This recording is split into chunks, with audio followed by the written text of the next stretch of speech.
मैं स्पेशल एक बार फिर से आप सबके सामने स्वागत करता हूं अपने YouTube चैनल एसपी एकेडमी पर, जहां पर हम लोग यूपी बोर्ड एग्जाम के लिए तैयारी कर रहे थे।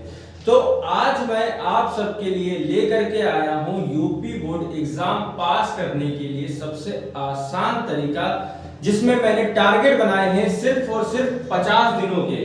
ओनली 50 डेज आपको टारगेट देने हैं। 50 डेज में मतलब 50 दिनों में आपको पूरा सिलेबस तैयार होगा। उसके साथ साथ आप 90+ मार्क्स पा सकते हैं हर सब्जेक्ट में।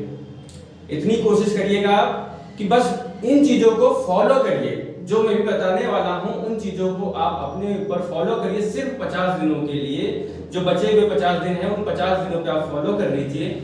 आपके पास मैं गारंटेड कह रहा हूं आप 90+ को छू सकते हैं, ये कंफर्म है। तो आपकी तैयारी वैसे भी अच्छी चल रही होगी, उसको चांद लगाने के लिए एसपी सर वापस आ गए हैं आपके सामने। तो आइए देखते हैं कि हम ये 90+ मार्क्स कैसे ला सकते हैं हर सब्जेक्ट में। इनको गेन करने के लिए मैंने टोटल 5 स्टेप्स आप लोगों के लिए बनाए हैं। जानते हैं जैसे कि मैं हर एक तरीके को बहुत ही सिंपल वे में समझाने की कोशिश करता हूं, वैसे ही मैं यूपी बोर्ड को भी एग्जाम को समझाने की कोशिश करूंगा, क्योंकि आने वाले समय में मैं इसके आगे एक और वीडियो बनाऊंगा जो सिर्फ और सिर्फ एग्जाम ओरिएंटेड होगी। एग्जाम ओरिएंटेड का मतलब ये होगा कि एग्जाम को कैसे लिखना है और कैसे ज्यादा से ज्यादा मार्क्स पाने हैं आपको। ठीक है, तो आते हैं देखते हैं कि सबसे पहले ये क्या लिखा है। पहला नंबर, इसके बाद आपको क्या करना है, आपको ये पता करना है कि सबसे पहले तो ये पता करो कि पढ़ना क्या है। बहुत ज्यादा इंपॉर्टेंट है ये चीज कि भैया आपको पढ़ना क्या है और क्या नहीं पढ़ना है। इसको तो आप भूल ही जाओ, क्या नहीं पढ़ना वाला तो आप भूल ही जाओ। तो क्या पढ़ना है ये कैसे पता चलेगा हमें? तो ये हमें पता चलता है या तो आपने अनसॉल्व्ड ले रखी होगी, या तो आपके पास पिछले पुराने साल के पेपर रखे होंगे, उनमें देखा होगा। तो जो क्वेश्चन बार बार पूछा जाता है, और यूपी बोर्ड की एक खास बात मैं बताऊं, वो हर 2-3 सालों में अपने क्वेश्चनों को रिपीट करता है, क्योंकि एग्जामिनर थोड़े से सुस्त होते हैं। वो पीछे का पेपर उठाते हैं और उससे उठा के कॉपी कर लेते हैं। अगर इस बात पे भरोसा ना हो तो पिछले 3 सालों का पेपर उठा के देख लीजिए, आपको खुद ऐसे क्वेश्चन मिल जाएंगे जो एक के बाद एक रिपीट हुए हैं। ठीक है, तो आइए देखते हैं। इसमें लिखा है सबसे पहले तो ये पता करो कि पढ़ना क्या है। क्या पढ़ना है, कैसे पता चलेगा? जो पिछले साल पूछे गए हैं 2-3-4 सालों में, मैं वैसे सब कुछ लेकर के आया था आपके लिए। ठीक है, आपको बस खाली रुकना है मेरे साथ। तो सेकंड स्टेप क्या है? सेकंड स्टेप ये तो आपने पता कर लिया कि आपको क्या पढ़ना है और क्या नहीं पढ़ना है। इसके बाद देखिए, दिन में कितने घंटे पढ़ना है। बहुत नहीं पढ़ना। अगर आप मेरे साथ स्टडी कर रहे हैं तब तो मैं कहूंगा कि बिल्कुल नहीं पढ़ना है। पढ़ना आपको सिर्फ बहुत कम समय के लिए है।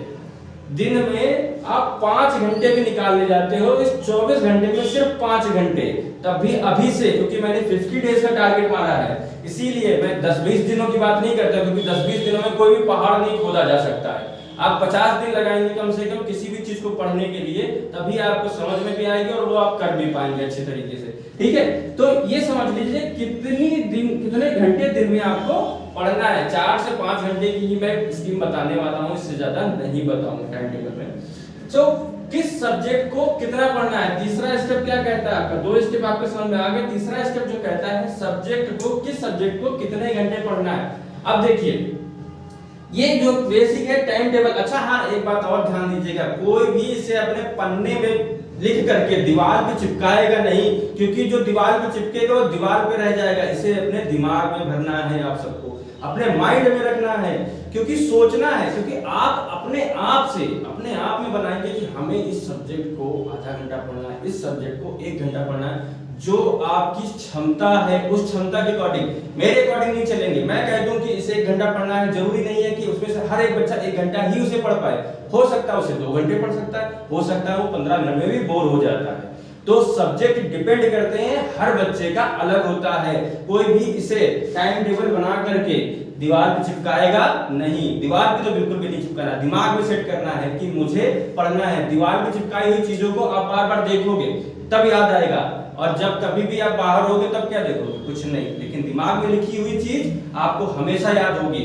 ठीक है, तो जो आप अपने पास रखना चाहते हैं वो है आपका माइंड। माइंड मेकअप करिए, अपना लेवल बढ़ाइए, अपने आप की सोचने की क्षमता, अपने आप को पहचानिए कि आप क्या कर सकते हैं। किताबें बोलती हैं, बोलने दीजिए, हम क्या बोल रहे हैं हम भी तो जान लें, हमें क्या अच्छा लगता है, हम क्या पढ़ रहे हैं, हमें पता चलना चाहिए।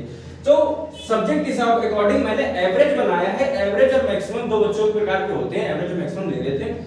मैथ जैसे हैं मैक्सिमम 1 घंटा लगाइए, एक चैप्टर उठाइए, सिर्फ 1 घंटा लगाइए, बहुत है। 50 डेज की बात कर रहे हैं, 50 दिन में आपके पास कोई भी मैथ में ऐसी नहीं है कि 50 चैप्टर हों। 1 घंटे में सिर्फ 1 चैप्टर करो, 50 घंटों में समझ रहे हो आप, 50 दिन में 50 घंटे हो गए, 25 चैप्टर भी नहीं है आपके पास, 2-2 3-3 बार रिवाइज हो जाएगा। अगर एक बार मान लीजिए आपके 15 है तो 15 या 45, एक सब्जेक्ट एक चैप्टर को कितनी बार, 3 बार आप रिवाइज कर चुके हो। अगर 1 घंटे में आपका चैप्टर खत्म होगा, इसकी गारंटी मैं लेता हूं, 1 घंटे में ही आपका चैप्टर खत्म होगा कंफर्म। ठीक है, तो मैक्सिमम, और ये मैक्सिमम स्टूडेंट की बात करी जाती है जो पैदा ही हुए पढ़ने के लिए। भाई हम तो पैदा नहीं हुए थे पढ़ने के लिए, हमने क्या किया है, हमने अपना डिवाइडेशन बना रखा है। लेकिन जिन्होंने बना रखा है कि भाई मुझे पढ़ना ही पढ़ना है, मुझे चाहिए नंबर, बिल्कुल 99 छू लेने हैं। अगर 99 छू लेने हैं तो भैया आ जाओ 2-2 घंटे में, उनके लिए मैक्सिमम 2-2 घंटे का बना हुआ है, 2-2 घंटे 3-3 घंटे जितना भी उनका मन करे कर ले। लेकिन मैं जहां तक जानता हूं एवरेज स्टूडेंट बहुत कम समय दे पाता है पढ़ाई पर, तो मैं उन्हीं सबके साथ में हूं और उन सबसे कहूंगा कि बच्चों 1-1 घंटा दे दो सब्जेक्ट में, 1 घंटा फिजिक्स में, 1 घंटा मैथ में, 1 घंटा केमिस्ट्री में, बस। ठीक है, इसके बाद बायोलॉजी अगर जिन्होंने ले रखी है तो वो उन पे डिपेंड करता है, 1 घंटे से 3 घंटा। 3 घंटा मैंने इसलिए लिखा बायोलॉजी का क्योंकि देखिए बायोलॉजी सिलेबस लंबा है, ये मानना पड़ेगा कि बायोलॉजी का एक चैप्टर 1 घंटे में तो समाप्त नहीं होने से रहा, तो उसे टाइम लगता है, तो उसे आप आराम से पढ़िए क्योंकि उनके पास प्रेशर कम है मैथ लगाने का भी, क्योंकि मैथ उन पे नहीं होती और मैथ में थोड़ा सा ज्यादा वक्त लगता है। तो बायोलॉजी आप पढ़ सकते हैं, 3 घंटे तक पढ़ सकते हैं, वो आप पे डिपेंड करता है, लेकिन 3 घंटे कोई नहीं पढ़ सकता। इसको भी एवरेजली मैं नहीं मानता हूँ, 1.5 से 2 घंटे, 1.5 से 2 घंटे तक ही इंसान पढ़ पाता है, क्योंकि इसके बाद जो ह्यूमन नेचर है, हमारा ह्यूमन नेचर, हम ह्यूमैनिटी की बात कर रहे हैं, ह्यूमन नेचर की बात कर रहे हैं, इतना एब्जॉर्ब नहीं कर पाएगा हमारा माइंड, नहीं झेल सकते हम किसी भी चीज को। मूवी देख सकते हैं 3 घंटे, लेकिन 3 घंटे पढ़ाई नहीं कर सकते, क्यों? क्योंकि इंटरेस्ट नहीं होता है, किसी को भी नहीं होता है। एग्जाम टाइम पे लाना पड़ेगा, लाते हैं तो किसी ना किसी तरह से पकड़ करके हम खींच के तो लाएंगे, इन 50 दिनों में आपको बैठा जरूर देंगे हम, और आप 90+ छू के आएंगे। इसके बाद हिंदी और इंग्लिश बचता है बच्चा, तो इसमें क्या करना है आपको, तो आपने पता कर लिया था क्या पढ़ना है, क्योंकि आपको पता चल चुका है पीछे वाले पोर्शन से, पीछे वाले चैप्टर से हमने देखा, पीछे वाले क्वेश्चन पेपर देखिए, हम सॉल्व देखी, विद्या देखी, अवतार देखा, जो भी आप खरीद सकते हो मास्टरमाइंड सीरीज वगैरह कुछ भी, या आपके कॉलेज के नोट्स उनमें से भी, तो उनमें से भी आपको छांटना है कि क्या आपका सॉलिड छोटा छोटा बना हुआ है, कि कोई एग्जाम में जो बार बार रिपीटेड आया है उनको देखना, तो उनको आधे घंटे में करना है। इसमें भी 30-30 चैप्टर नहीं होते हैं, ये भी जानते हैं आप लोग। जीवनी याद करनी है तो मोस्ट हर में गद्य और पद्य को मिला करके देखी जाएगी, तो 4 जीवनियां, इससे 4 जीवनियां अगर उससे पढ़ ली ना तो जीवनी कहीं से छूट के जाने वाली नहीं, जीवन परिचय आपका पक्का है, गद्य और पद्य दोनों का। तो 4 याद करनी है, एक दिन में एक याद करो यार, आधा घंटा लगना है, एक दिन में तुम याद कर लोगे आधा घंटा से। तो इसलिए वैसे ही इंग्लिश को भी पढ़ना है, इंग्लिश वाले तो सब जानते हैं माशाल्लाह होते हैं। अब यूपी बोर्ड की बात करी जा रही है तो इंग्लिश मीडियम के बच्चे लोग तो क्या बताया जाए, तो इंग्लिश मीडियम का मतलब समझ लो इंग्लिश तुम्हें 30 मिनट पढ़ना है, मैक्सिमम 1 आवर तक, 1.5 घंटे तक पहुंचा सकते हो। ठीक है, कैसे 1.5 घंटे तक? देखो कुछ लोगों का होता है कि उन्हें इंग्लिश पढ़ने पे याद हो जाती है, लेकिन कुछ लोगों के साथ ये होता है कि उन्हें इंग्लिश पढ़ने पे याद नहीं होती है। तो जिनका मेक ओवर माइंड है, बना ले जाते हैं कि हाँ एक कहानी की तरीके स्टोरी को समझते चले गए और उनको इंग्लिश समझ में आती है तो कर ले जाएंगे, लेकिन जिन्हें नहीं आता उन्हें 1.5 घंटा देना पड़ेगा। 1.5 घंटा देना क्यों पड़ेगा? क्यों? क्योंकि पहले वो उस चीज को पढ़ेंगे, फिर उसे लिख करके जरूर देखना है। अगर एक क्वेश्चन भी याद किया है, लॉन्ग एक याद किया है, तो उसे एक क्वेश्चन को लिख करके भी देखना है कि क्या मुझे ये तैयार हो गया कि नहीं, इसलिए उन्हें 1.5 घंटा या 1 घंटा लग सकता है। इसके बाद बचते हैं अदर सब्जेक्ट। अदर सब्जेक्ट में आप 30 मिनट दे सकते हैं किसी भी, जैसे समाज विज्ञान है, समाज शास्त्र होगा, कुछ लोगों के इतिहास जैसे जिस हिसाब से सब्जेक्ट होंगे आर्ट साइड वाले, वो लोग आराम से 30 से 2 आवर्स तक दे सकते हैं। उनके पास प्रेशर कम होता है तो वो रिलीज कर सकते हैं। बट हम बात करते हैं बेसिकली मैथ, फिजिक्स, केमिस्ट्री और बायोलॉजी वाले स्टूडेंट्स की। उनके लिए हिंदी और इंग्लिश बहुत ही आसान हो जाती है क्योंकि वो इतने हाई लेवल की एजुकेशन कर रहे हैं, तो इसलिए हिंदी और इंग्लिश उनके लिए बहुत ही छोटी सी चीज होती है। तो इन पर ध्यान हमें कम देना है। 30 मिनट डेली का दे दिया बहुत है, 30 मिनट मैक्सिमम करा देना। सो आप देख सकते हैं कि कितना आसान है, बहुत ज्यादा में पढ़ने नहीं है। 1 घंटा यहाँ से, 1 घंटा यहाँ से, 30 मिनट 1 घंटा यहाँ से, तो आपका कितना हो गया?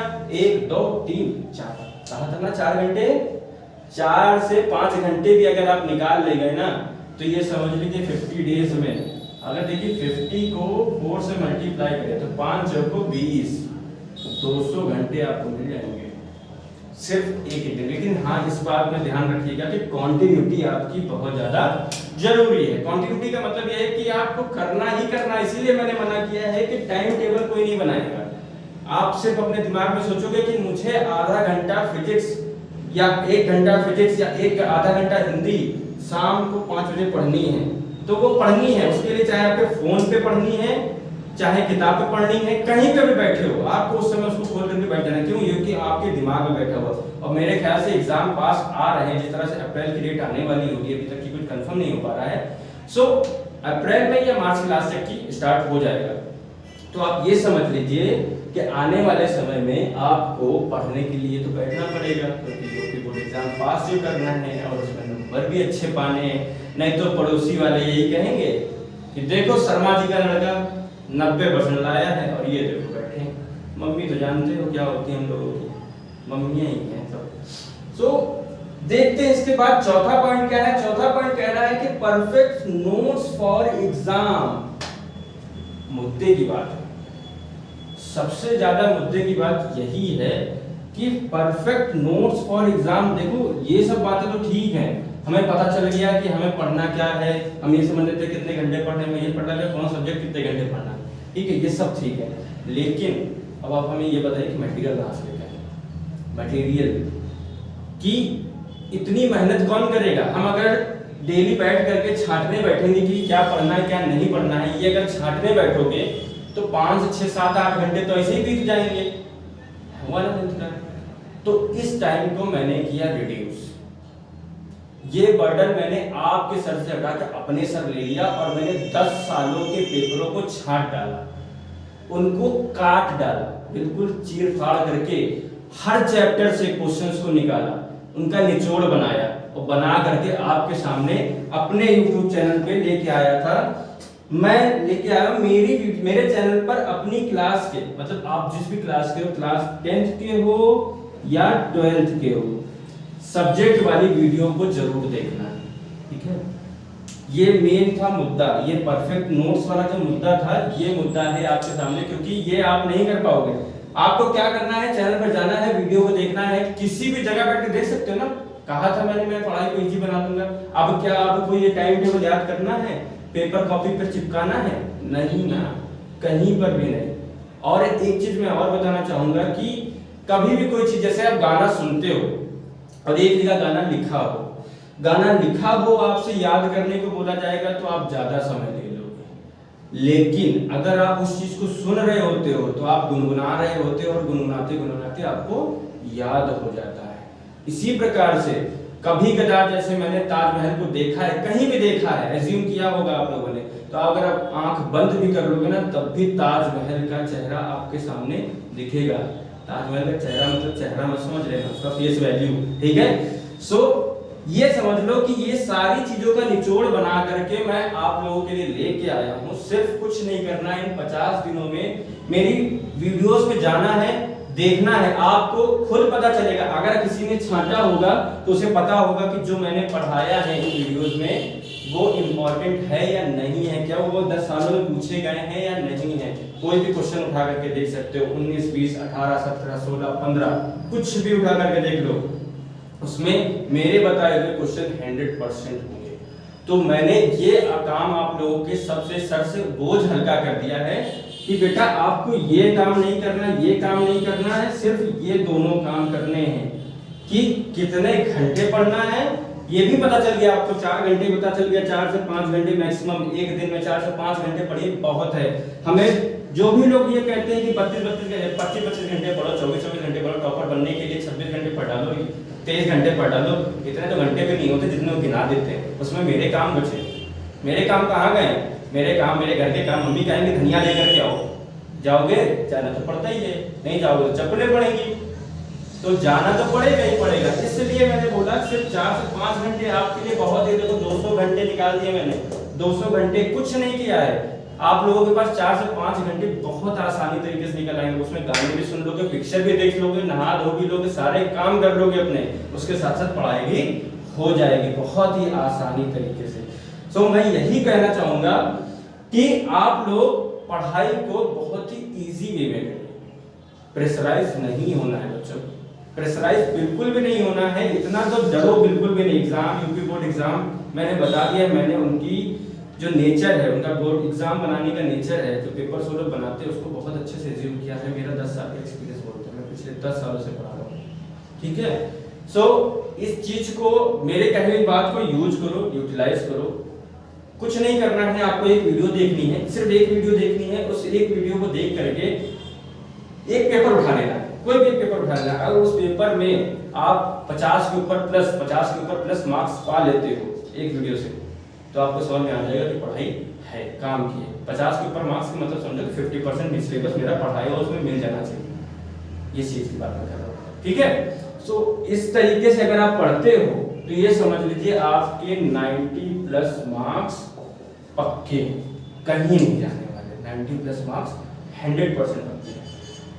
अब इन सब चीजों को करने के लिए आपको बहुत दूर तक की जाना नहीं है, दौड़ना नहीं है, मतलब मेहनत रही नहीं गई।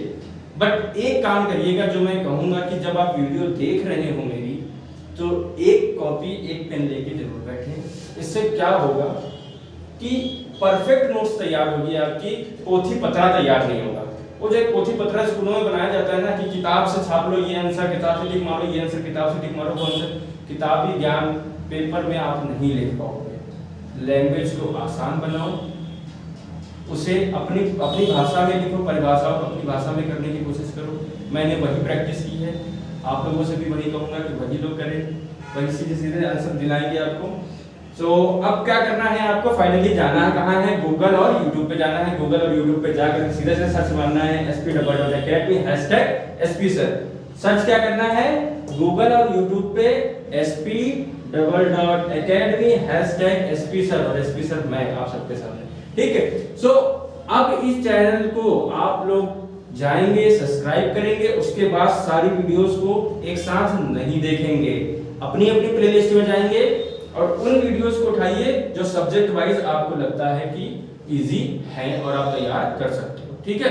तो 50 दिन का टारगेट है। 50 दिन के टारगेट में मैं आप सबको ऑल द बेस्ट बोलता हूं कि 50 दिन आप लोग अपनी स्वेच्छा से कि मैं करूंगा, पूर्ण दृढ़ निश्चय बना करके कंपटीशन करना है तो करना है, किसी भी हाल में यूपी बोर्ड एग्जाम को क्रैक करना, फाड़ कर देना, चीर फाड़ देना है। तो मेरे साथ SP Academy पर एक बार फिर से हम लोग मिलेंगे नई वीडियो में। तब तक के लिए आज तक।